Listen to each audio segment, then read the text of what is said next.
Ayo लोगोफोर नै अबाव थाबावनांगौ जाखो फिसा साथाम साब्रै गोनाङालाय न'आ गैला नै सिजोब्बाय दै बाना जाजोब्बाय नै रिपर्टारा फैनानै नायफैथोंसै बेयाव जाफैनांगौ ओंखायनो आजां गाजां आयौ बेबायदि ओंखामबो संना मोनजालामोन गैला लोगोफोर ओंखामबो मोनजानाय नंला दिनै नै लोगोफोर नाय सेस अन्थाइ नांजोबदों नै लोगोफोर बेयाव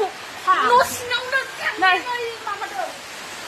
न'आ जिजोब्बाय लोगोफोर नै ओरैबादि गिदिर गिदिर अन्थाइ फैबाय आयौ सिमां बादि मोनलायलायबाय आं जिजोब्बाय नै लोगोफोर